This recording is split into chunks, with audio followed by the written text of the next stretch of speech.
Well, hello. Want to welcome you to a very exciting webinar. I really appreciate you taking the time to attend this.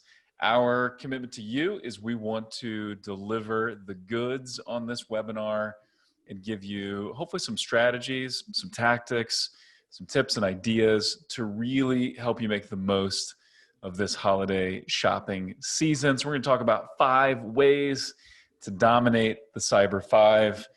This is going to be an interesting year, guys. I mean, really, there's still a lot that's certainly up in the air about holiday 2020, but I think there are several things we can be confident in, and so we're going to highlight those on this webinar and then talk about these 5 ways to help you get the absolute most from the Cyber 5. So quick intros to the team that will be presenting today.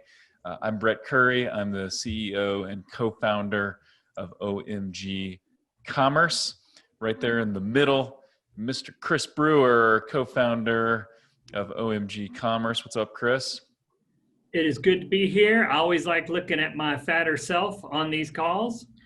Yeah, quick shout out. Chris has been on, dieting, exercise, all that. Really looking good. COVID diet. It's amazing what pandemics do to your waistline. It's so interesting, and this just totally ties into the whole 2020 thing. I think there's a group of people that said, hey, I'm stuck at home. I'm going to reach my fitness goals and just go nuts. And then there are other people that said, hey, I'm stuck at home and I don't care. And so I'm going to go nuts and eat. And it's all yoga pants. Yeah, just eat nuts. Eat nuts, exactly. And then just thrilled to have the man, the myth, the legend, Mr. Rohit from Google. Rohit has worked with OMG now. He's been our senior agency account strategist for how many years, Rohit? How long has it been? I think we're entering 4 next year. Early next year will be 4. Yeah, I think it's 4 years, and we made it to have you talk a touch louder, Rohit. You still sound good and very astute, but maybe just a tad quiet. And then how long have you been with Google? I've been at Google for about 7 years now. 7 years. And Rohit is just extremely intelligent. He knows the Google products, search, shopping, remarketing, YouTube, all that inside and out. But he also gets business and he understands the strategy behind it. And so we love working closely with him on our top accounts. And then he's going to be delivering the goods here as well. So I'll be delivering a portion of the content today. Rohit will be chiming in. Chris is going to be running color commentary and chiming in, and then also answering questions too. So if you have questions as we go, please type that into the chat. Chris will answer Chris will bring those to our attention as they come up, or he may just answer in the chat. And then some questions we may just wait until the end to answer. So with that, let's dive in and let's talk about some of the things we can expect for holiday shopping this year. There's a lot that's up in the air, guys, a whole lot, but e-commerce is poised for a breakout year. It's already been a breakout year for e-commerce. We've seen different stats, and there are lots of ways to kind of slice and dice the retail and e-commerce stats that are published. But I've seen, as much as 5 years of e-commerce growth condensed into a couple of years during the lockdowns and in terms of like retail penetration. But here's what we're seeing. And these are based on surveys done by Google with shoppers. So 72% of shoppers say they'll shop more online this year than last year. No real surprise there. But here's what's interesting. 41% of the in-store Black Friday shoppers from last year, so those crazy people, I am not one of them, who get up early or look at the paper still or online ads or whatever, and then go stand in line at stores to get the deal. 41% of the people that did that last year say they're just going to stay online this year. Now, a couple of things about this. This is just survey data, so what people actually do could be different, right?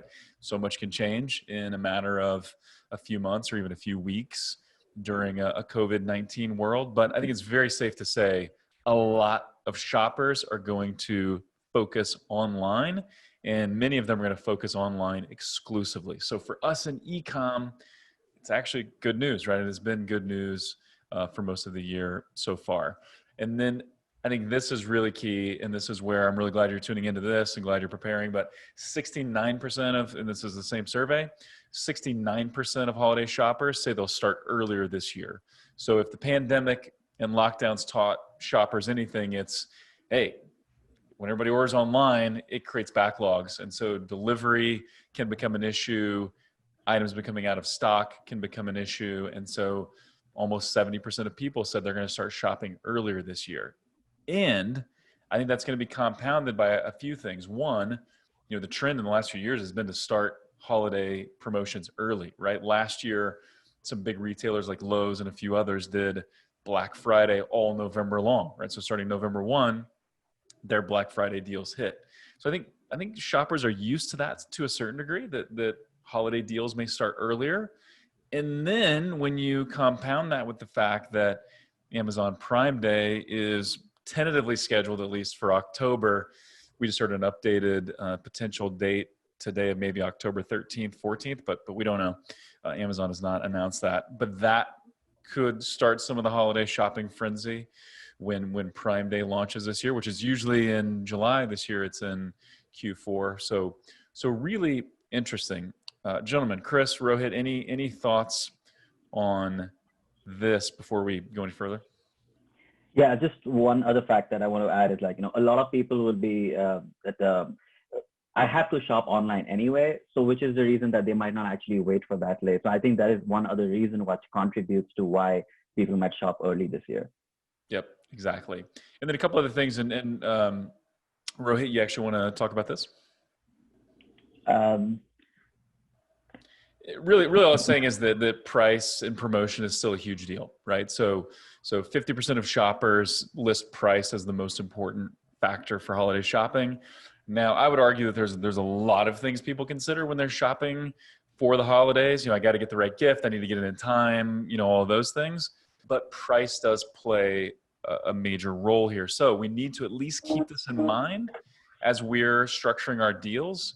And if we're not a big discounter, which a lot of our clients aren't, and we'll talk about that, and that's fine, just know that price is a consideration. So we need to be mindful of that as we put together our deals. Cool. And then Rohit, do you want to talk a little bit about brand loyalty? Because this has been super interesting to me, how kind of, and this, I think this trend has been happening anyway, but the pandemic has definitely added to it. But talk a little bit about brand loyalty right now. Yeah, so it's the same way, price is such a huge factor for customers these days that they're not necessarily that loyal to the brands that they usually buy from. And given the pandemic that, there are a lot of people who are going through financial hardships.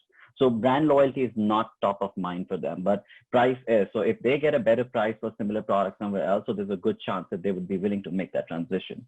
So that actually opens up the opportunity for smaller businesses who don't necessarily focus so much on brand building or don't spend so many dollars on brands will have an opportunity to get these new customers in the door.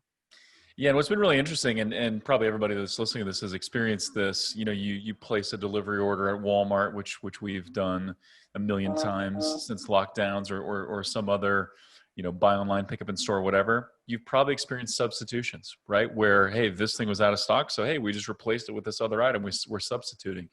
It's created this kind of need to be flexible, but it's also kind of created this forced sampling of other brands. And I think that's also fueled this trend as well. We're like, hey, I don't know, I'm open to new things, right? Beggars can't be choosers in certain ways. And so it is a great time to be an online marketer. People are willing to try new products if you can prove it's a good value and it's going to be the perfect gift, in our context here, and you can deliver on time and all those things. You've got a real opportunity to win. So let's talk about this. Rohit, you want to kind of talk through some of the planning stages, where we find ourselves right now as we record this, and you may be watching it later, but we're kind of towards the end of August. We're kind of right in the middle of that middle stage there. You want to talk about these planning stages just a little bit, Rohit? Yeah, sure.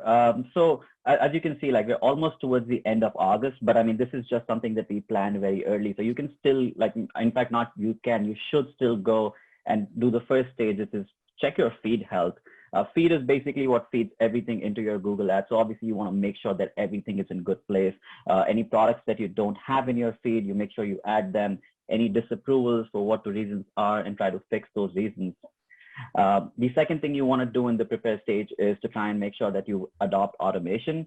So smart shopping, which we'll talk about a little more as we go further in the slides, is going to be a huge play this year. We've already seen some great success coming in from smart shopping and also using smart bids. So smart shopping, a combination of smart bids, is more or less capable of taking care of, like, all these things that are, as we know, there's a lot of uncertainty in the market this year. So all that will be taken care of by that automation, and we strongly suggest that you take that into consideration. The next thing is budgets. So as Brett mentioned, that this will be a year unlike others. So no matter how much we do research and how much we suggest that we kind of know what's going to happen, nobody really knows how many people are going to buy online or how much is going to move online. So make sure that you have your budgets in place, and you would have to be extremely nimble with your budget. So you have to move those budgets very quickly to make sure that you're addressing whatever market is out there for your products. The second piece is revisit your automation strategy. So we'll again get into the details of how to manage smart bidding, specifically when you're expecting a surge in sales or expecting a surge in conversion rates. So you would have to continuously make changes to some aspects of it. But as I said, we'll get into the details of that as we get along. And the last thing is, when you are in the season, as I said, you have to be nimble, you have to be quick. So you will see data moving, you'll see your budget's running out maybe halfway through the day, or if you're seeing that your conversion rates are spiking a lot, then you might have to make some specific moves, and we'll look at those slides as we go along. Awesome. Very good. Thank you.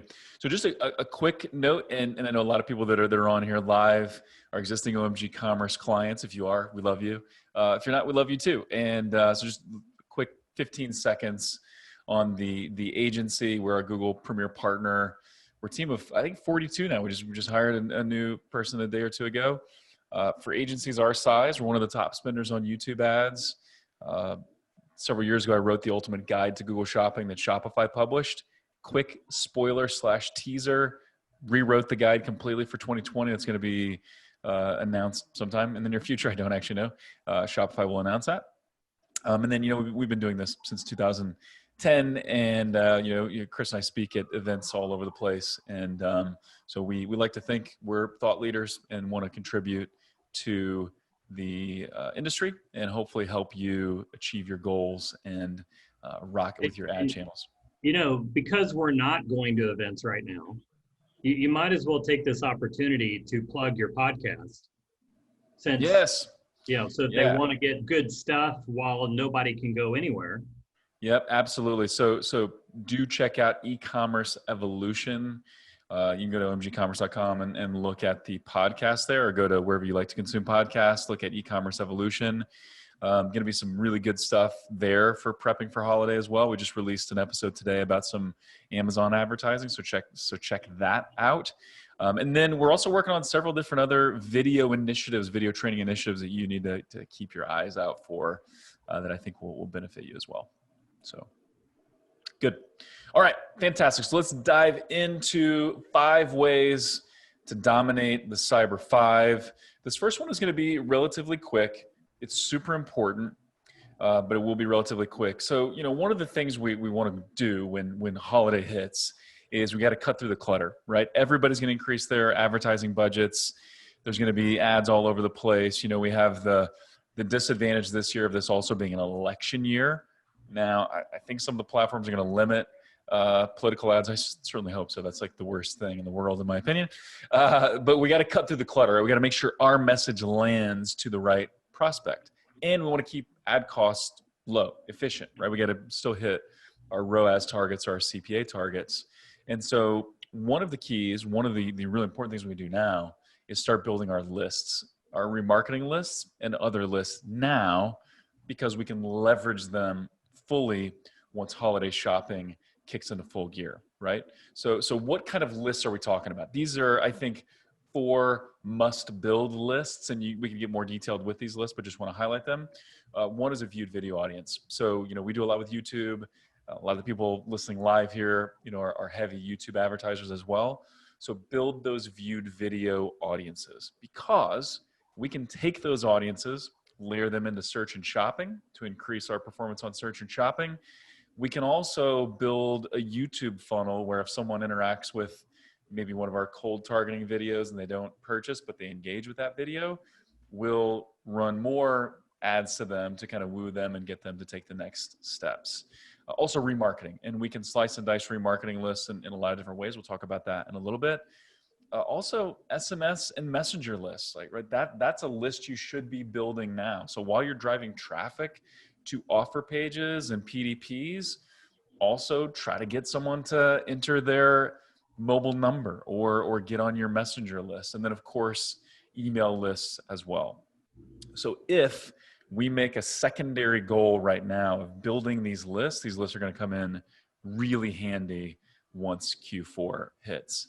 And what's interesting, something that we're noticing a lot of right now, and we're benefiting from this, and so are our clients, is that watch time on YouTube has exploded since the beginning of lockdown. So this is just actually looking at watch time of YouTube on TVs, which I know in my house, my kids are watching YouTube all the time on TVs, but it's up 80% year over year. Watch times of YouTube on TV screens. So what's important about this is if you think about what inventory means, and actually I have a bit of a background in TV ads. With traditional TV, inventory is just based on time, right? It's based on the number of 30-second commercial breaks we can fit in, or the number of commercial breaks in a given program or in a given, live sports event or whatever. On YouTube, inventory is based on people, based on eyeballs, right? So the more people, the more inventory is available. And so we've been able to capitalize on this where, costs are relatively low and relatively stable right now. So we can capitalize on that if we invest in YouTube and other top of funnel efforts now, with obviously the goal of driving sales now, right? That's how we do it. But also with the secondary goal of building our lists, because those lists we're going to be able to target specifically and directly once we get into Q4. So that's super important too. Guys, any other thoughts you want to chime in with on this topic? Just that in my experience, we've seen over the last 6 months, especially with a lot of OMG clients that we work with, that our CPAs have dropped considerably and performance on video has never been better. So as Brett mentioned, this is the best time to capitalize on it. Yep. Yeah, I would agree with that. My role here at the company is dealing with all the inbound inquiries of people reaching out, seeing if they could run YouTube ads or Amazon or whatever they're coming to us for. And, Brett, you and I were talking about this earlier, 6-7 months ago, which is not that long ago, we were having much different conversations with e-commerce stores about their readiness to advertise on YouTube based on their CPA requirements. And we have now seen that, I would say, drop by as much as half of what those standards kind of used to be from what we would look at. Yep, and we're seeing new launches on YouTube. So we did the big event in LA in February. New launches since then have been fantastic, and a lot of this is because inventory is at an all-time high. Costs are relatively low and pretty stable. And so it's a great time. More on YouTube in a minute. We're going to circle back to top of funnel YouTube here in just a minute. But the idea here is build those remarketing audiences, right? Build those audiences now. You will thank us later because you can leverage those audiences once we get into the thick of holiday shopping. All right. So tip number 2, key number 2, think about your messaging, right? Think about how to build a compelling offer, because, like we said in the beginning, 50% of people say price is the most important thing, but a lot of people say price is the most important thing because they don't know what else to say. And sometimes, people will always default to price if you don't give them a reason why price isn't the most important thing. And but keep in mind, people are looking for deals. So they're looking for deals and on point messaging, right? So how can we be ready for that? So, a few things I need to consider is, okay, if I am going to do a deal, what is that deal going to be? How can I incorporate holiday messaging, right? Giving someone a message of finding the perfect gift, buying the perfect gift, delighting that special someone. You want to talk about your product with a holiday messaging theme, and then address concerns. So some of the concerns that will happen this year: delivery times, will it be in stock, things like that. So addressing those concerns also really important, right? So how can we both motivate customers to get them to take action, to get them to buy our products over our competitors, but also protect the brand, also not sacrifice long-term results, right, just for short-term gain? Because we could just go in and slash prices, right? We could go in and do a 50% off sale, and that could lead to a really nice bump in sales right now, but then that could just train customers to maybe wait for the next deal. And that could train customers to never purchase at full price. Every retailer has their own strategy. We do have some clients that do deep discounting frequently, and it totally works for them. But their whole pricing structure is based on that. We know a lot of clients that don't really discount at all or only discount once or twice a year. That's fine too. But think about that combination of what's going to motivate customers versus what's going to protect your brand as we look to map out these deals. Also consider convenience, right? That is the really convenience and safety kind of wrapped into one this year. But how do I get exactly what I am looking for at the right time with, hopefully low delivery fees, guaranteed, and prevents me from getting out of the house, right? So fast shipping, guaranteed shipping, bundles. Bundles are also a huge deal that we need to consider as we map out our offers here and find what's going to really motivate clients. So let's look at some specific examples, some ad examples, and talk through why they work, and maybe this will spark a few ideas for you.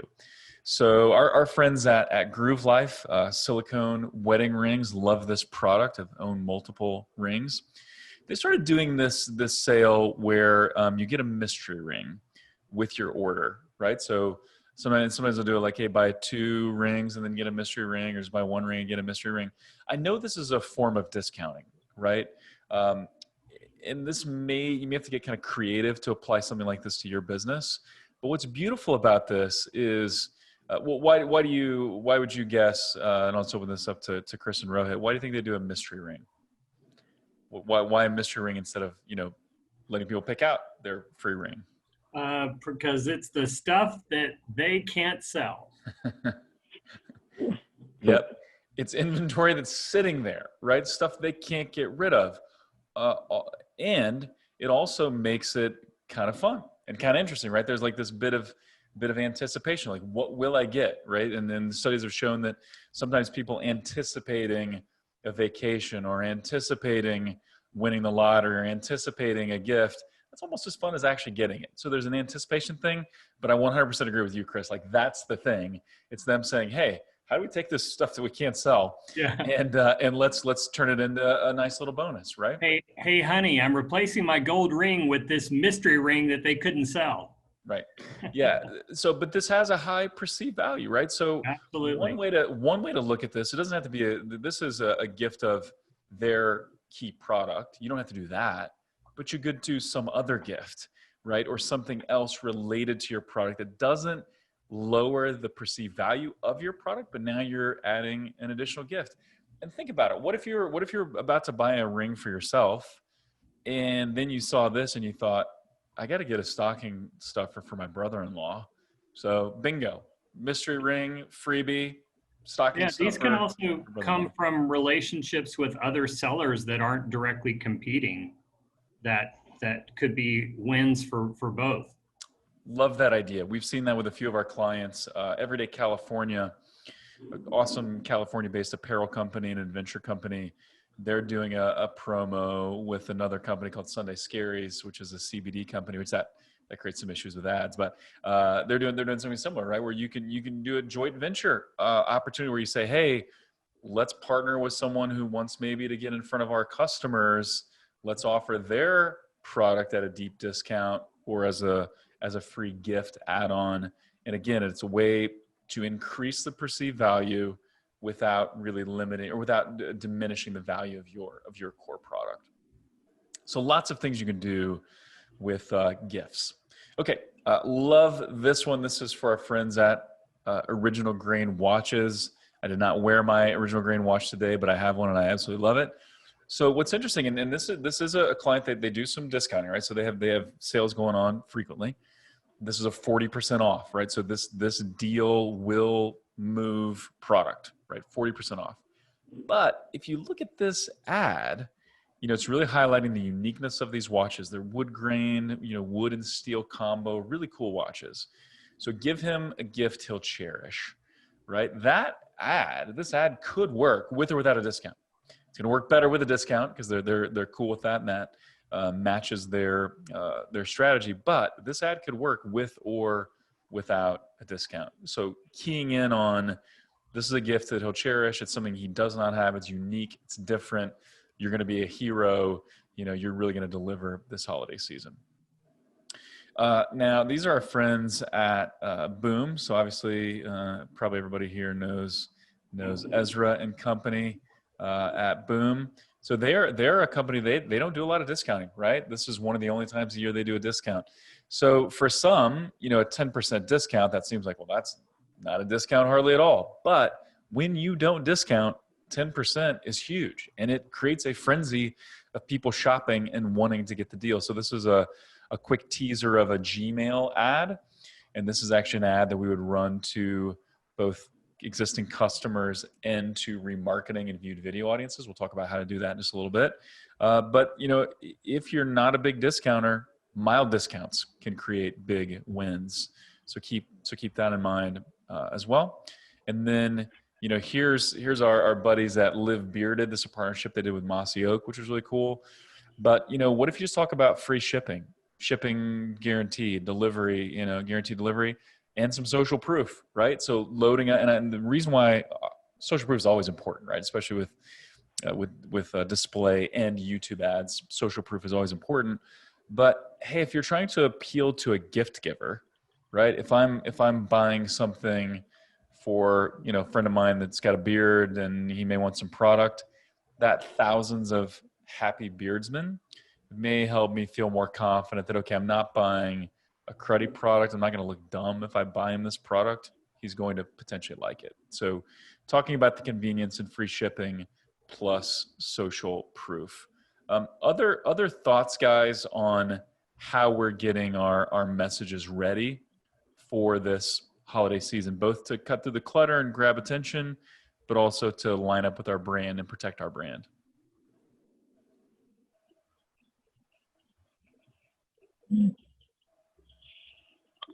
I've got an idea, but I was going to let Rohit go first.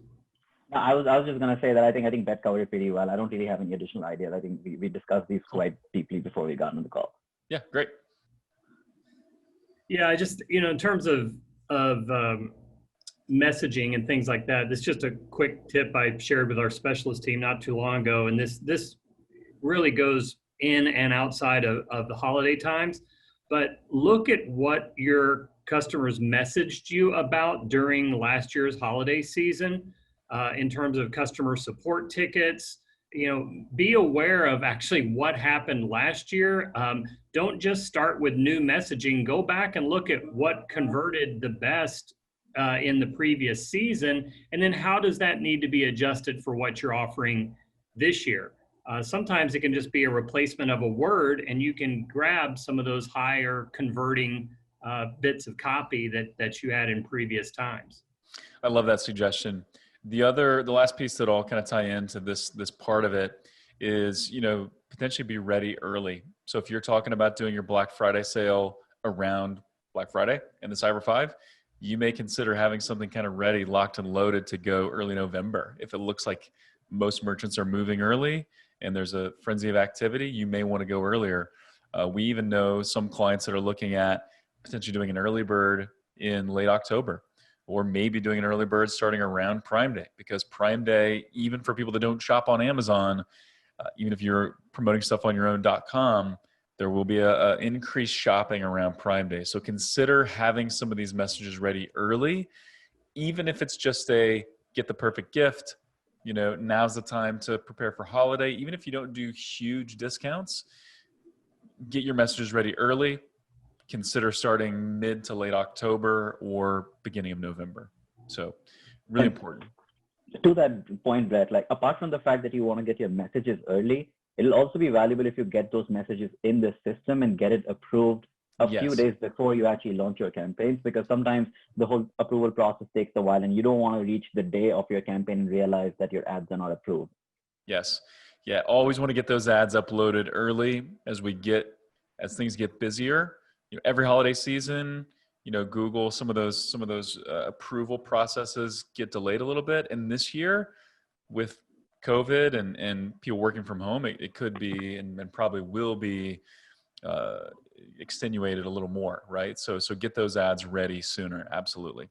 Love that advice. All right. Number 3, fill in the gaps in your search and shopping approach. This is one of those things where, I'm always, I guess not anymore. I used to be surprised when we would audit some accounts and look at search and shopping, and we'd have people say, "Oh yeah, search and shopping is fine, right? I'm getting a 3x on search and shopping, or a 250 or 250% return on ad spend on search and shopping. Everything's fine." But we look a little closer and we realize, while that's true, while search and shopping is going okay, we're missing so many opportunities, right? There's so many opportunities to achieve scale, and likely achieve scale at the same or better performance, right? So, okay, what if you could keep that 250 or 300% return on ad spend, but double your volume, or get 30 or 40% more volume? Like, that's the kind of thing we see all the time, is that search and shopping, because sometimes wins are relatively easy in search and shopping, it's motivation for people to not try very hard, or to just settle when things are okay. And so let's look at some ways that you need to beef up your search and shopping efforts.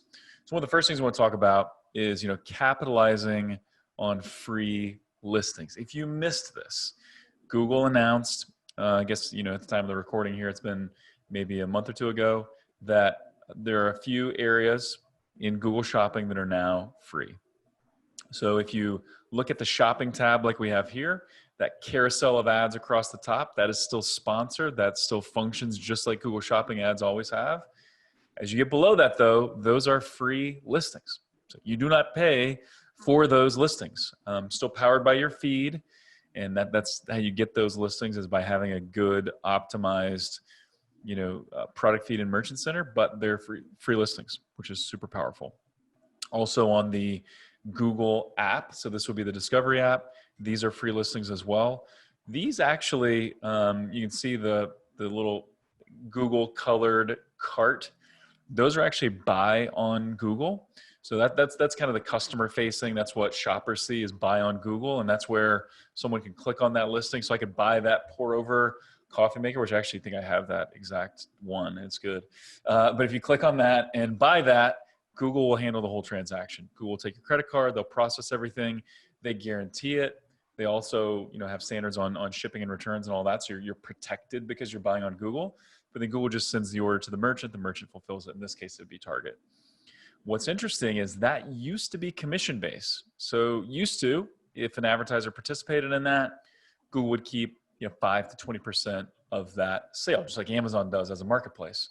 Well, Google announced recently that that's free too. So this is no longer commission-based. You can now participate. It's called shopping actions. That's what we as merchants see. The consumer sees buy on Google, but that's now free as well, which is super powerful. So this is what kind of the shopping tab looks like. If you're looking for some new Adidas kicks, which I think I actually have that. I have that same pair that arrow is pointing. I only have all black, which is kind of cool. But this is the shopping tab. So again, if you look below that carousel of paid ads, those are all free. And then if you were to look on the images tab, which especially if you're in apparel, but also in other categories, people will often go to the images tab to look for ideas, right? If I'm looking to buy home decor, furniture, apparel, a variety of other categories, I may look at the images tab just because I want to see what's this going to look like and what will this look like in my home or in these various areas. So again, that top carousel is paid, but everything below that is free. So how do we take advantage of that? How do we capitalize on that? Well, the free listing portion, the free listing program that I just showed, that appears on the bottom of the shopping tab and the image tab and the Google Discovery app, that's called Surfaces across Google. And so the way you set that up, this is actually a quick look inside Merchant Center. If you're an existing OMG commerce client, we can totally help you with this. You're likely already taking advantage of it, but we can definitely talk about it. If not, then you look inside Merchant Center in an existing feed. This is actually kind of the setup of a new feed, but you'll still see these options in settings. Shopping actions, that's the buy on Google, the previously that was the commission-based listing, now free. That's how you enable that. You do have to opt into that, and there is a form you have to fill out to opt into it, which we can make sure that everybody here gets that. We'll have some resources kind of to go with this webinar that we can send out. And then the surfaces across Google, those are the free listings.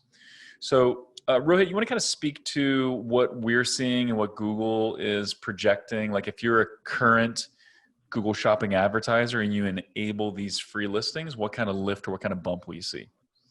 Yeah, so in general, we see like about 3 to 5% bump in the total traffic coming to your website, which is like, if it's organic, then it's even better. So we're seeing like sales go up for a lot of our clients, and which is why we introduced this. We did a lot of testing in the background before we launched this externally. So 3 to 5% bump is quite a bit, I would say. It's fantastic, and it's all free. I think this is also going to help get more products in Google Merchant Center from a variety of merchants, which will make it a better shopping destination. It's already awesome, but make it a better shopping destination for shoppers, and that's going to help fuel the whole thing as well. So, got to take advantage of those free listings. Also, highlight promotional pricing. So, this is something that we do inside the feed. This is where we put a promotional price. So, you can do this one of two ways. You can either do a coupon code, or you can just highlight a sales price. And the sales price you can highlight with a begin date and an end date. What this looks like if you do the sales price with the date that it starts or date that it ends is it'll show up as a sale. There's actually a few ways that Google can denote this, but let's actually look at that Adidas Ultra Boost 19, kind of the third shoe over from the left. Was 160, now it's 80, special offer, and you get that sale little call out there that's kind of begging to be clicked, and that A6 next to it also really jumps out at you. If you're doing a coupon code, then it looks kind of like this, and someone kind of clicks on your ad and then they can copy and paste that coupon code. So both approaches can work. It can either just be a drop in price that's automatically realized once they get to the store, or it can be coupon code based. In some ways, I favor just a drop in price because I think that's easier. People don't have to worry about the coupon code, but whatever works for you, whatever you've tested in the past, that's fine as well. So highlight that promotional pricing. The way you create promotional pricing is also in Merchant Center under Marketing and Promotions, and you can create there a new promotional feed. And basically, you're titling that promotion, you're indicating what items it applies to, and then you're either indicating a % off or savings, or you're spelling out that specific price. So highlighting promotional pricing, huge. Just like we talked about, 50% of people look for a deal. If you're offering a deal, highlight it in Google Shopping. Okay, next point. RLSAs, remarketing lists for search ads. This has been huge. I'll talk a little bit about Boom by Cindy Joseph because this is one of their key strategies. So with Boom, we do a lot with top of funnel marketing. So we do a ton on YouTube. YouTube, prior to working with OMG, YouTube was non-existent for Boom. Now it's their second biggest source of leads and sales. So we do a lot of top of funnel YouTube. They also do a lot of Facebook advertising. So you get a lot of people that are introduced to the Boomstick or other products. They check it out, but they don't buy, right? And maybe they even forget about the product. They forget the name of the product. So with RLSAs, we can take our remarketing lists and we can layer those lists into our search and shopping campaigns so that we can either target them exclusively or just make sure we have special emphasis on those audiences, so that if someone sees our video, maybe forgets the name of the product, or they see the video and click the site, and now they're coming back to find it again, we want to make sure we show up to that audience. So here's a quick look. This is actually one of the campaigns, and Ezra doesn't mind if we share his data, so that's why I'm sharing it. So this is a Google Shopping campaign that's specifically, this was just targeting RLSAs. So there's a few ways you can do it. You can either layer in your remarketing list for search ad into the campaign. This one we decided to just target that list exclusively. So to give a little context, for top of funnel, they're trying to hit about a $60 cost per acquisition or a little bit under. Their remarketing goals, so remarketing traffic, like $20 CPA or under. This campaign's at a $5.78 CPA. So it's fantastic. It's killing it. And what we see a lot of times with this campaign is people will see the Boom video, not remember the name of it, and then go search for skincare for older women or moisturizer for older women or something like that, indicating, hey, they probably saw the video, or we know they saw the video because they're on the audience, and now they're going back to search. So we're capitalizing on them. Super, super powerful. Let's talk about dynamic search ads. This is one of those. So we rarely see people using RLSAs for search and shopping. We also rarely see people using dynamic search ads. This is a great strategy for the holidays. So Rohit, you want to talk through DSAs? Yes, 100%. So I actually wanted to add some context to DSAs as well. DSAs have been around from the first day I joined Google. And as Brett mentioned, I don't really see DSAs as often. But I think over the last 3 to 6 months, our teams have identified that DSAs are performing really, really well. And I've started we start talking to our clients and we started seeing it in accounts. And very often you will see that DSA is performing branded campaigns always perform the best performance. And DSAs are somewhere very close to non-brand. And the fact that DSAs are actually driving traffic towards keywords that we haven't even thought about gives us the additional traffic that we would have not gotten otherwise. So I think 15% of the searches that come into Google are new every day. It is extremely hard for us to identify what meaning 15% of the searches Google has never seen before. So brand new to Google. So people come up with new ways of searching, and they're always coming up with new ideas of how to find different products. And we are always a step behind in trying to think of those keywords proactively. So having DSAs actually helps you address those traffic and those search queries. The other element is voice searches. So Google Assistant has become very popular, and so a lot of people are now asking questions to the assistant, and those again are not the kind of queries that we think of or we add as keywords in our accounts. So voice searches, new queries, and if you have a very complex website, if you have thousands of SKUs, then again it's sometimes it's very easy for us to miss out on few keywords that we did not add to the account. It's possible that you got a new set of products that you have not created specific keywords for. So DSA helps you address all these three things. And when you basically just tell the system that there is this one web page, everything that is there is eligible to show ads, and the system will create the ads for that and show them proactively for whenever people are using voice searches or those queries that we've never thought of. So can you go to the next slide, please? So basically what you're doing is you're future-proofing your business. So as I said, things that you've not even thought about, but people are still searching for it. So you don't want to let go of that. And one other thing that I always tell my advertisers to do with DSAs is that think of DSA as a catch-all strategy, which is going to inform your future strategies for your search campaigns. So you look at your DSA campaigns and you can look at the search terms report and you identify, say, 5 keywords that are converting really well. As things stand now, everything is automated, but you could also choose to add those keywords in your campaigns. And now you are proactively targeting those keywords. You could set what bids you want to set and things like that. So I always suggest bring the best of DSA into your normal search campaigns and then keep DSA running because it acts as a catch-all and brings you additional traffic that you would have not gotten otherwise.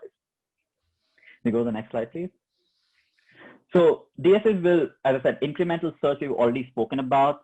Long tail is again those products that you never thought about, those smaller products are we don't have, say, if you have accessories that you sell and you don't always add all the accessories as keywords, so it takes care of that long tail automation. It also increases your expansion because, as I said, 15% searches are new. If you just apply that to every business, then every business is technically losing out 15% of traffic every day. So it helps you expand further. And the best part about DSA is that it's completely automated. So all you have to do, as I mentioned, is that you add the website pages or the categories or the different ways to target. And once you do that, the system will automatically create the ads and show them. So it's just completely hands-free and it helps you grow your business. Next slide, please. There's one more slide. But the kind of performance you see from DSA is 15% more clicks, which directly attributes to that 15% additional searches that are coming in, drives 35% higher CTR and 30% lower CPA. One thing that I do want to mention about DSA is that, as I said, it's completely automated, right? In my experience working with Google 7 years ago, if I came across an account that was using automation, if they're a small business, I would suggest them to move away from automation because it didn't really work that well back then. But over the last 3-4 years, automation has gotten supercharged. And the kind of performance automation can drive, it's very, very difficult for us to humanly do that. And I think that is what contributes to all these numbers that you're seeing. So even though there's 15% more clicks, the CTRs are a lot higher and the CPAs are much lower because the kind of ads we are creating, the kind of customers we are finding, the kind of moments we are finding them in has improved a lot significantly. Yeah, we love DSAs. Most of the accounts we audit, most of the new accounts we take over are not using DSAs. It's often a quick win. And just like you said, Rohit, there may be some areas of your site that to build out an elaborate search campaign structure for certain products may not be worth the time, but using automation could totally be worth it. And so DSA is definitely something to consider. Okay, let's talk about getting your bid strategy ready, because we all know competition is about to ramp up as the shopping frenzy begins. And so one thing that's really important to remember is, and we're big believers in automation as well. And there was a period of time when we didn't like target return on ad spend or target CPA, but both of those are amazing. And I think if you run into someone who's telling you that Google's automated bid strategies don't work, then they have not tested it recently, because over the last couple of years, it just crushes essentially anything else we can test. We've run that against some other top-notch third-party bid softwares, and Google's software or Google's bid automation wins. And I think a lot of that is because Google's leveraging data that can't be made available to other people, right? That's part of the process. So something to think about. We're gonna enter into this period when conversion rates are gonna spike, buyer intent increases, everybody's shopping, they're looking to buy a gift, right? So if your conversion rate is going to increase 30% or more for a given window, so take the Cyber 5, or if you go earlier in the month of November or whenever, like that period, if you expect conversion rate to increase more than 30%, then you may want to give the smart bidder or the smart bid algorithm a little help. So if the conversion rate increases less than 30%, all systems go, just use target ROAS or target CPA, and the system will get it. If you expect for the Cyber 5, your conversion rate was going to increase 35%, you may want to make an actual adjustment. So the way to look at this is look at what the performance was like last year. What was your conversion rate during the Cyber 5 last year?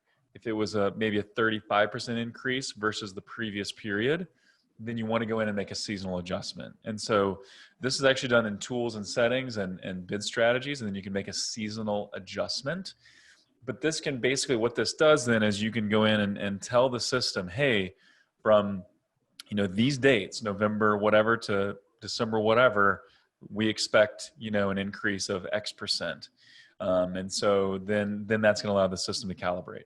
Now, Rohit, do you want to speak a little bit about this also? If this is more for short spikes, right? If the increase in conversion rate is long-term for a month or more, then this is maybe not necessary. Do you want to elaborate on that a little bit? So yeah, as Brett mentioned, that for the most part, automation will take care of most of these things. The only portion that you need to focus on is the 30% plus increments. And even if it is for a longer duration, if it happens within 3 days is when you need to put in a seasonal adjustment. But if it's happening over a period of say 7 days or 10 days, then you may not need to do that, because the system again has the capability of taking that into account. One other factor that I would also look at is everything that we're talking about is within the Google Ads ecosystem. So you're seeing the data there, but businesses sometimes get a sense of things from other sources. It's possible that your Facebook sales have started spiking. It's possible that just the number of orders coming in from various sources have started spiking. So that is also an interesting insight to take into account, that if you're seeing that spike, then you will probably start seeing that spike within the Google Ads ecosystem too. And that is the time when you want to go and proactively make that adjustment in the system to allow for it to accommodate for that 30% spike. Awesome. Let's talk smart shopping. Smart shopping has been one of those interesting areas where, again, when it first came out, just being transparent, I wasn't a huge fan. But now my attitude has definitely changed towards smart shopping, and there are definitely ways to use this. Rohit, why don't you dive into smart shopping and why it's so powerful? Yeah, so smart shopping is basically our effort to try and simplify Google Ads. And we also have like smart display and things like that. But smart shopping is specifically relevant because given the holiday season. So what we are seeing in terms of performance with smart shopping is that we're seeing about a 30% improvement in conversion value over standard shopping campaigns.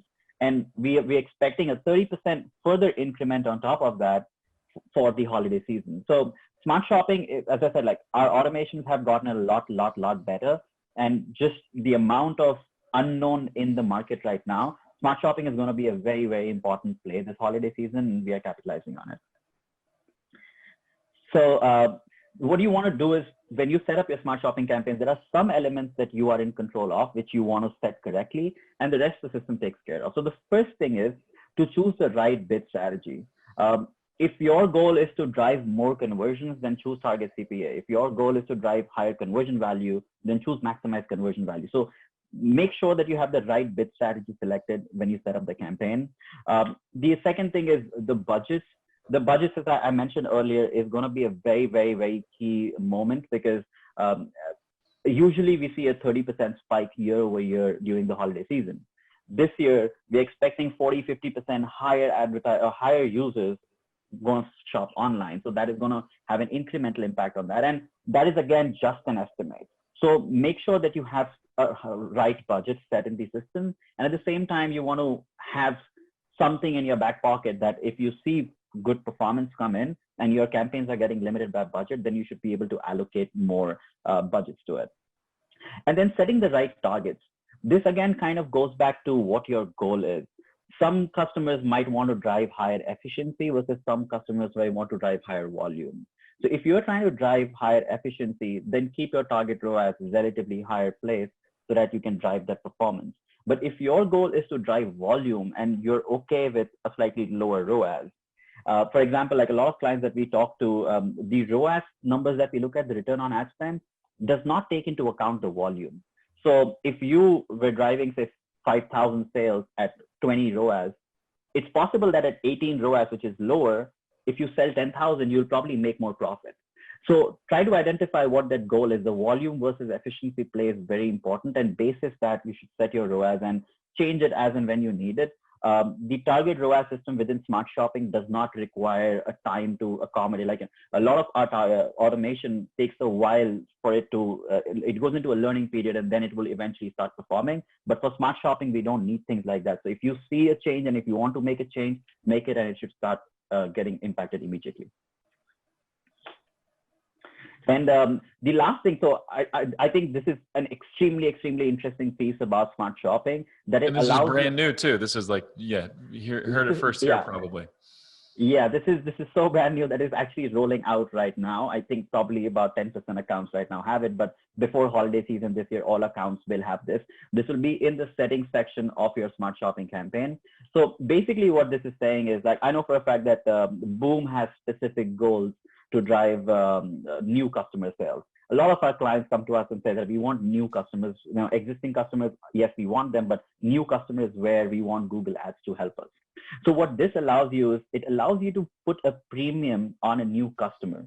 And when you do that, the system understands that you're willing to pay more to get new customers in the door. And in which case it will accommodate for that. So every time it uses Google data, it uses your customer match data, third-party data to try and identify which customers are new versus not. And if a customer is new, then it would just be more competitive when it goes into the auction and therefore help you win more new business. Yeah, and this is really powerful, especially for businesses where you've got a clear idea of your lifetime value of a customer and you have a lot of reorders, you know, repeat purchases, where you can say, because usually the way Google Shopping works is they're looking at that item someone's shopping for and is trying to achieve a return on ad spend for that item. But if you tell Google, hey, really, this is what a new shopper is worth, then the system can be more competitive and more aggressive to reach that new shopper, regardless of what product they're looking for. So I think for certain businesses, this will be amazing. And this is only available for Smart Shopping, or only will be available. It's probably not in your account yet, but it will be soon if you run Smart Shopping. Now, one thing I'll say to kind of wrap up the Smart Shopping section as we move on is if you have standard shopping that's just crushing it, there's a few ways we like to launch Smart Shopping that are low risk, because when you launch Smart Shopping, it tries to kind of steal all the budget and gets real greedy, which is fine. But there's a way we can do it. It's too complex for this webinar, but that's something to talk to your AM and specialist team about, or reach out to us if you're not an existing client, and we can kind of walk you through that. But Smart Shopping, lots of opportunities this holiday season for sure. And to that point, Brett, Smart Shopping is actually proactively created in a way it has a higher priority over standard shopping. So which is why it takes away all the traffic from standard shopping. Yep, exactly. It prioritizes itself, which makes sense. But you kind of have to be ready, and there's a way to launch smart shopping that we think is a little bit better, that also mitigates any risks for you. All right, so number 4, install a 4-pronged remarketing structure. Now, I'm going to say this next part playfully. Your remarketing potentially sucks. You don't suck. We think you are awesome. We think your product is awesome, but it's possible, maybe even likely, if you're not an OMG commerce client, or if you're not, really astute with your remarketing efforts, that your remarketing efforts may be lacking.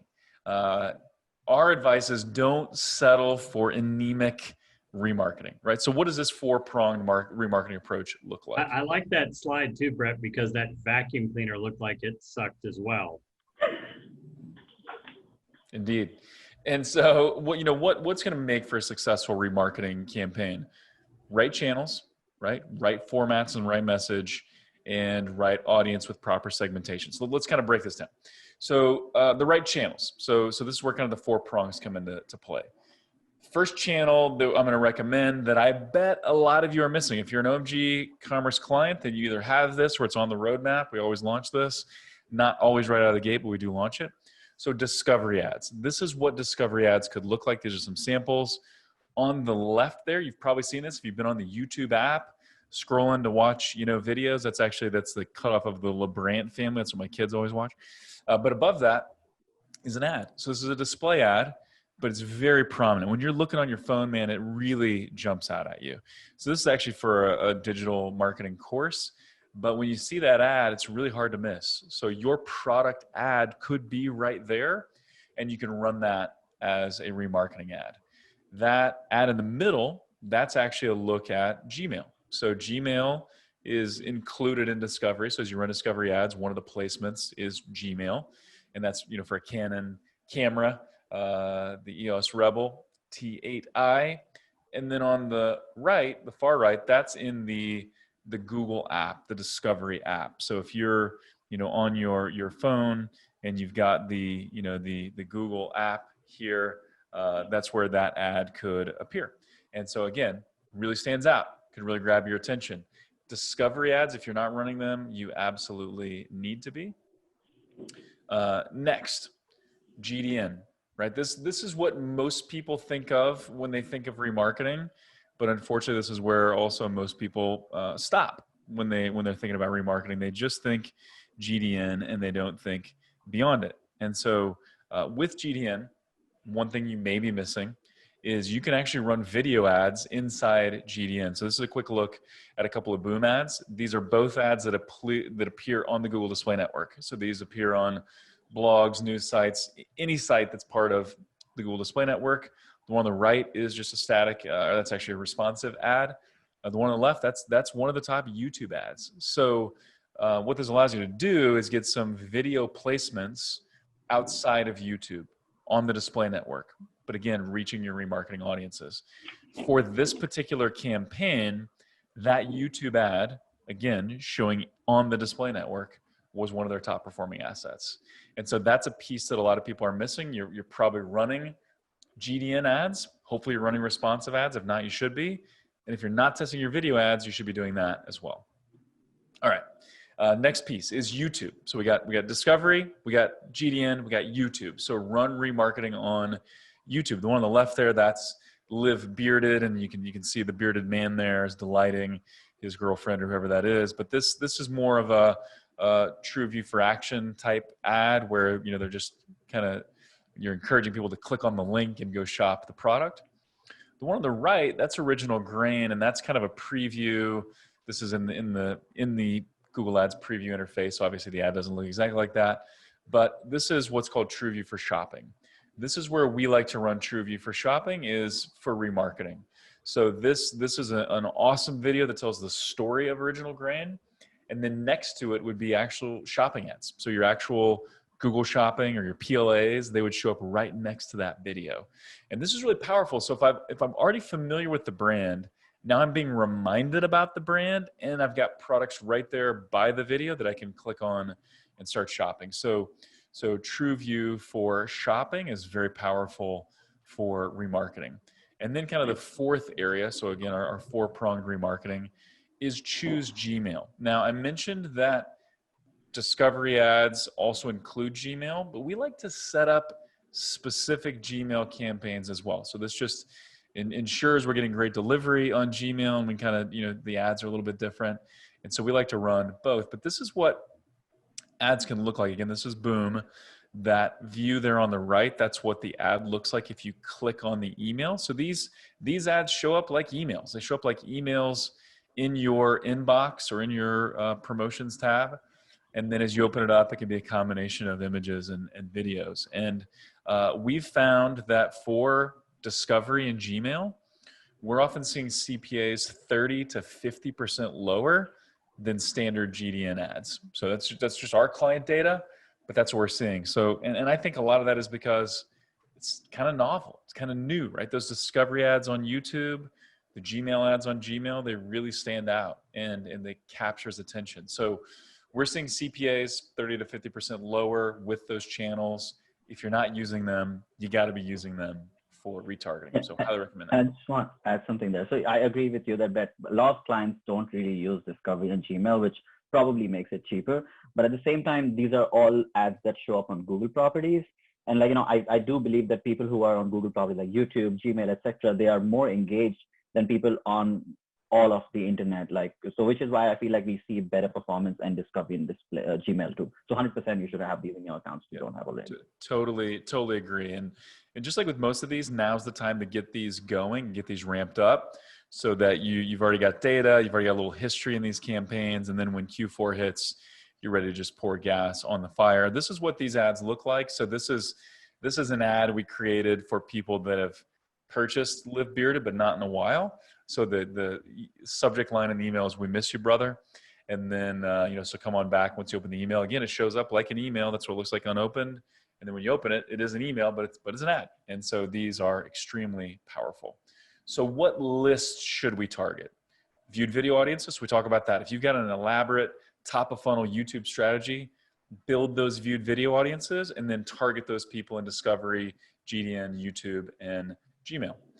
Product detail page viewers. So people that get to the product detail page level of your site, they're shopping aggressively, build an audience around those people. Cart abandoners. If someone's gotten that far in the shopping process, they abandon cart, man, you want to win them back. Again, hit them in all 4 of those areas. If you don't have a ton of visitors, or if your PDP viewers or cart abandoners audiences are not huge, then we recommend all visitors, right? Just target all visitors and exclude previous buyers for that particular audience. And then depending on what your product makeup is, maybe you want to target previous buyers as well. Someone like Boom, someone like Live Bearded, they do that all the time, right? We either create a bought X, not Y campaign. So I bought the moisturizer, not the mascara, or I bought the beard butter, not the lotion, right? So then we're gonna promote the product that they have not purchased. So those are the audiences you need to look at building. Start building them now, populating those lists now, making them robust, and dialing in these campaigns so you really leverage them later. All right. Number 5, the 5th way to dominate the Cyber 5. We are admittedly biased. We love YouTube, right? That's been an area of focus for our agency for the last 3+ years, last couple years, even more so. But we believe in the power of top of funnel YouTube, specifically for e-commerce. And if you want to run YouTube during the holiday shopping season, which we've seen this, year in and year out, where once we get into November and buyer intent goes up, YouTube can work great then. It works especially great if you have remarketing audiences and viewed video audiences. But if you want to run top of funnel YouTube, get it dialed in now. Test now, full throttle later. So a couple of just quick things. 70% of shoppers say they're willing to learn about products on YouTube directly from brands. So like we talked about before, people are open to new brand ideas. Brand loyalty is at an all-time low. And we're willing for the source of information, the source of truth, we're willing for that to be the brand itself, right? We may take it with a grain of salt, but we're willing to learn from a brand. And YouTube is just exploding. It's the world's 2nd largest website and the world's 2nd largest search engine. Both of those stats are right behind Google itself. Google's number 1 in both those categories. And so YouTube's a huge opportunity. We recommend as you're getting started. I mentioned what's called TrueView for shopping a minute ago. That's the TrueView ad with the shopping PLAs next to it. For cold traffic, we like TrueView for action. So that's these pre-roll videos. Here's a couple samples. So you go to YouTube, you're watching a video. This is the pre-roll ad that pops up. These are the calls to action. You got the call to action in the lower left and in the upper right. And this is where you can bid on a CPA basis, so a target cost per acquisition basis. We recommend starting with this ad type. What we've seen, and again, since the stay-at-home orders, lockdowns, even since those have been lifted, the return, the number of conversions that advertisers are seeing on these TrueView for action campaigns has gone up. So between March and April, TrueView for action campaigns saw 31% more conversions. I talked about this a little bit before, since we did that big event at the YouTube LA offices, which we do plan on, another teaser. When the world opens up again, who knows when that will be, late next year, something, I don't know. We will have you all back to a Google office and do an event. We don't know when. That was one of the immediate questions we got after that LA event is, hey, when are you going to do, Chicago or New York? And the answer to that was, we don't know, but we will at some point. All of our launches since that event have been really strong, and we've seen scale and performance, which has been great. Is there something you're going to add to that, Rohit? Yeah, I just want to like everything, yes, because the lockdown and everything, but I just want to quickly break down what TrueView for action is. The TrueView, as you mentioned, is the pre-roll. So the users have the option to skip the ad, which I think helps improve the performance. And the TrueView for action part is, I think, what is also contributing a lot to the 31% number. We as Google have worked very hard over the last 2 years to create an ad format that actually helps drive conversions. And like Brett showed in the different screenshots, when that ad gets over, it just covers the whole screen and just sits there for 5 to 7 seconds. And I think the fact that we created an action specifically to drive conversions is also contributing to this. So you may have tried YouTube in the past, but if you haven't in the last couple of years, then I 100% suggest TrueView for action is the way to go. Yep, absolutely. And it's really, we started experimenting with YouTube prior to TrueView for action, and once TrueView for action hit, results really went up, and it's been awesome. So let's talk about one of the audience types that we recommend you start with. This is one of our favorite audience types. It always has been, especially when we're launching new accounts, so new to YouTube advertisers. We like starting with custom intent. So what is custom intent? Custom intent is taking someone's Google search behavior. So what are they typing in? What products are they searching for? What problems are they searching for solutions for? What are they looking for on Google? And let's target them on YouTube, right? So we build a list of search terms that people are searching for on Google. Then we target them the next time they're on YouTube. What's interesting, and if you're an advanced YouTube user, here's a brand new thing. I think we can announce this, right, Rohit, the increased targeting? Yeah. So I think this just happened yesterday, I think is when it became official. We started noticing a couple months ago, custom intent audiences used to be very efficient, very targeted, but we couldn't really get them to scale. They'd spend some money, but we couldn't get them to scale. A few months ago, we started seeing some of these campaigns scaling, like some of these audiences spending $3,000 a day, $6,000 a day profitably, really scaling. And so then Rohit informed us yesterday, it was officially announced that now Google is not only taking searches conducted on google.com, but searches made on YouTube, right? So now you give Google a list of these search terms that you want to target, and they're going to build an audience of people that have searched those search terms on Google and on YouTube. So this really expands it, opens it up. And it's actually the first time you've been able to target actual search queries on YouTube. So super powerful. You got to try this audience type if you have not, or if you're an advanced advertiser, you looked at custom intent in the past and just didn't scale for you or whatever, relook at it because it's working. And I just want to add, so Brett mentioned towards the end that it's the first time we are being able to target actual search queries. So it's not just actual search queries, it's actual people searching for actual search queries, as opposed to in the past, it was contextual. So it'd be a bucket of people looking for a bucket of things, but now it's actual people searching for accuracy. If you add a particular keyword in your custom intent audience, they'll find all people who search for that exact search term. And that, I think, creates that specificity of who I want to reach out to, them being contextual, which kind of clubs in a lot of other factors, which I don't want in my advertising.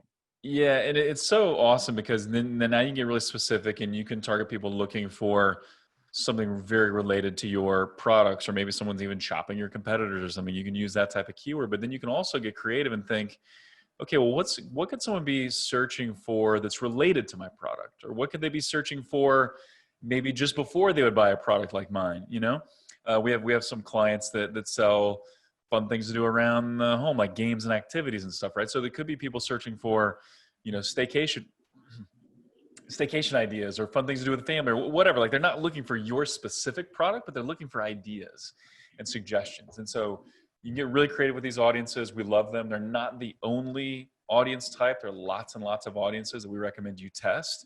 And we kind of have a progression we like to walk our clients through, but this is a great place to start. So custom intent, definitely check it out.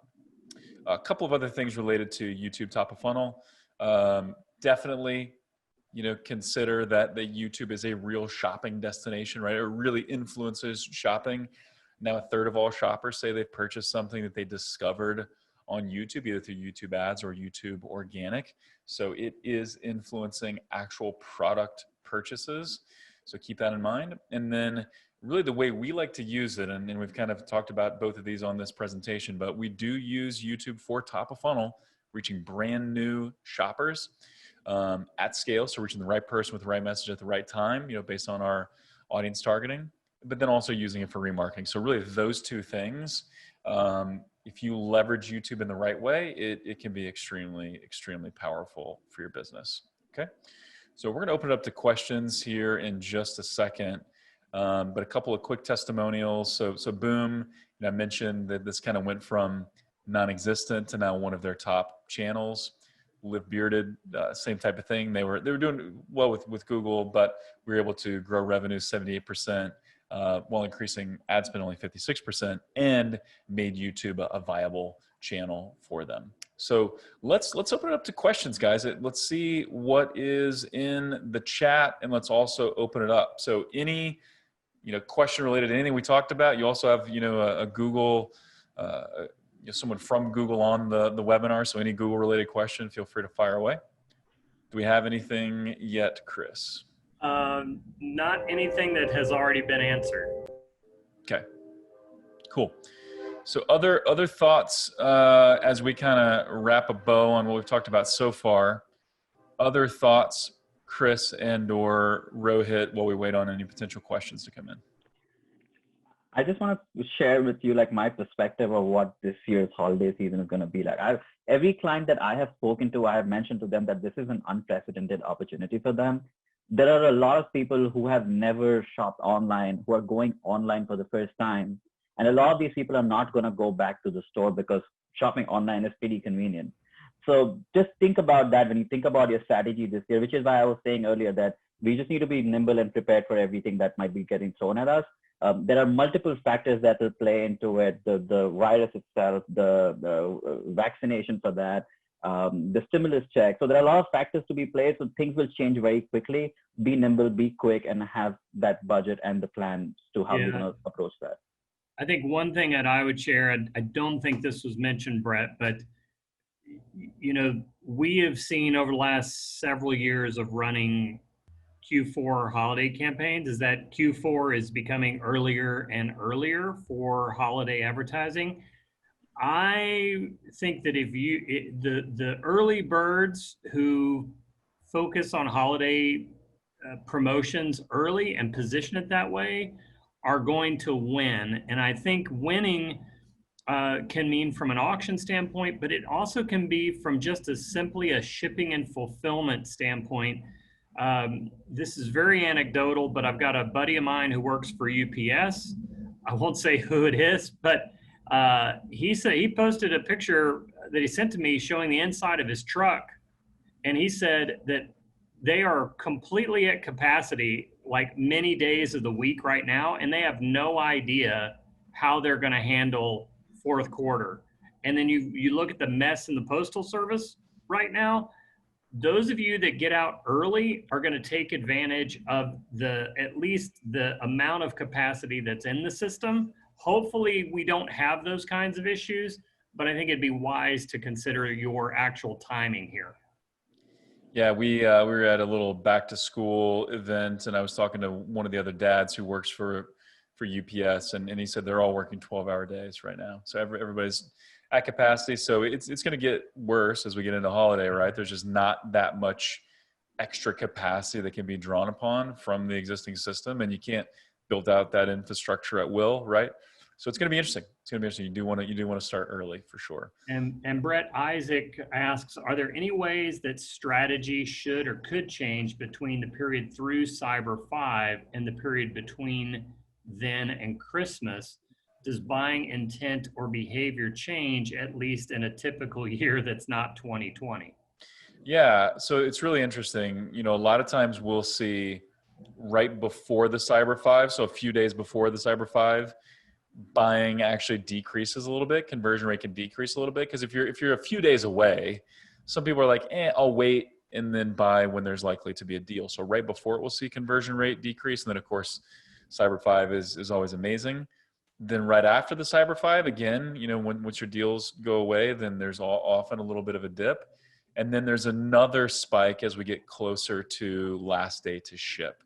Now, historically, that's been anywhere from the 17th to like the 22nd for some merchants.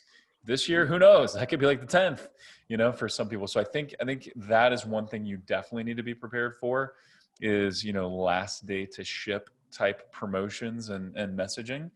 But I think you also have to look at, hey, there may be some people that are just late to shop and they know they're not going to get it in time, but they still got to buy something, right? So I think there's still going to be some shopping that even extends beyond that last day to ship, but you got to be prepared with that as well.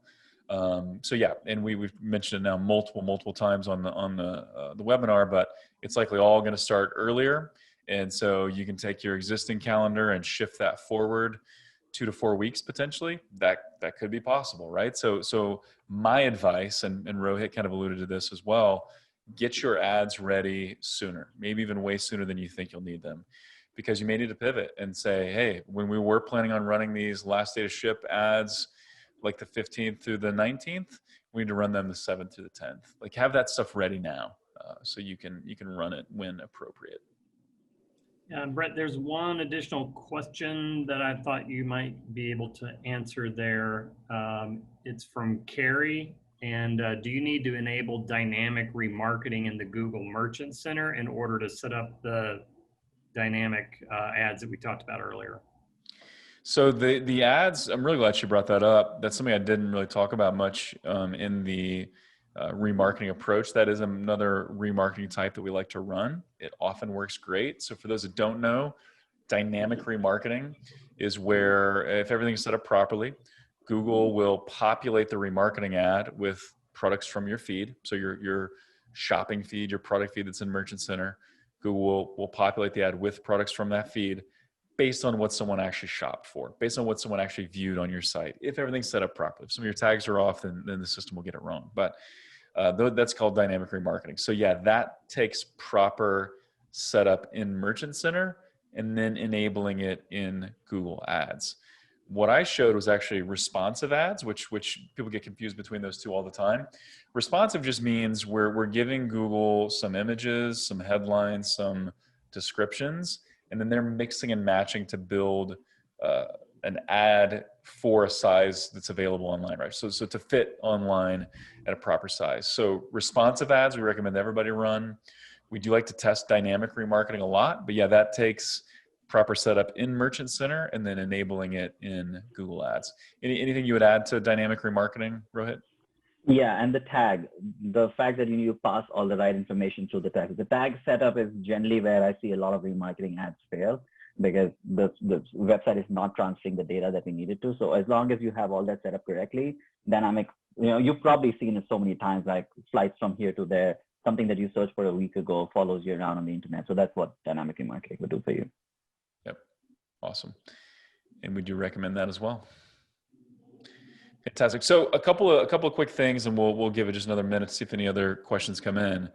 If you're an existing OMG Commerce client, we've been meeting multiple times, account managers, specialists, our strategists, the whole team, talking through holiday strategy. So this is something we've been proactively thinking about, talking about, planning for some time. We're working on plans for you. We've already talked about it with you. So good things are in store there. If you're not an OMG Commerce client, we're happy to chat with you, offer a complimentary audit and review for you. We are filling up. Our wait time is a bit, it's a little bit right now, but still would love to chat with you and give you a complimentary audit. And that's something we can do relatively quickly. And you'll likely be talking to Chris in that process.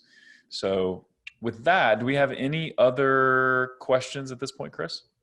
Nope. I think that's pretty much a wrap. Awesome. Chris, thank you for joining. Thanks for chiming in, manning the chat, doing what you do. Rohit, thank you. Thank you for sharing your wisdom and insights and being available to us. Really appreciate all you do for OMG Commerce and for our clients. And to all of you that tuned in, man, thank you for watching. I know that it's hard to carve out time and sort of carve out, 80 to 90 minutes of your time. We really appreciate it. And we know that is a sacrifice. Hopefully this helps. We want to make this the most successful holiday season you've had. This replay will be made available along with some links and resources and kind of a blog post that goes with this. So that'll be coming to you shortly. With that, we really appreciate it, and best of luck to you this holiday season. Talk to you soon.